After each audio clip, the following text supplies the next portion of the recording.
Kamu udah tahu apa itu trauma? Atau kamu sendiri saat ini punya trauma terhadap sesuatu?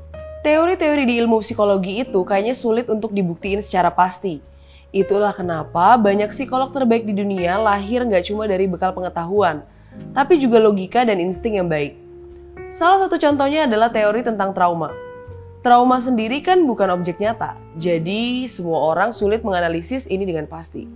Misalnya gini, seorang ibu yang punya trauma kehilangan suami, terus ketika anaknya mengalami kesulitan sama pasangannya, dia akan dibilang punya kecenderungan trauma yang sama seperti ibunya.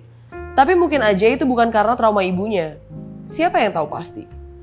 Trauma itu dinilai dari indikasi perilakunya. Tapi apakah indikasi itu tepat dan akurat 100%? Jelas enggak, karena faktor munculnya trauma itu banyak banget. Walaupun begitu, dalam banyak penelitian, masalah mental memang bisa diturunin lewat DNA. Trauma itu mungkin banget nyambung dari satu generasi ke generasi lainnya.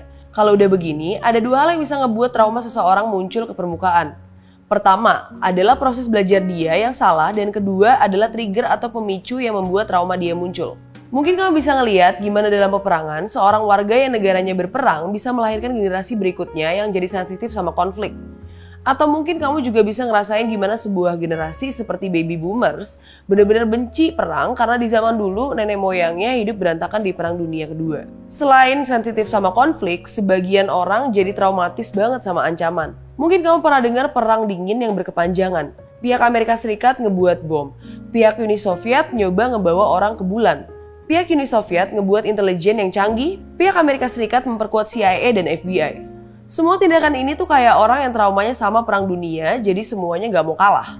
Penyakit mental secara indikasi memang bisa diturunin, tapi ngebuat potensi masalah mental untuk gak keluar adalah hal yang tepat. Semuanya bisa kita lakukan lewat cara berpikir yang sehat, fisik yang sehat, dan ngejauhin segala bentuk trigger yang bisa memicu trauma kita keluar begitu aja.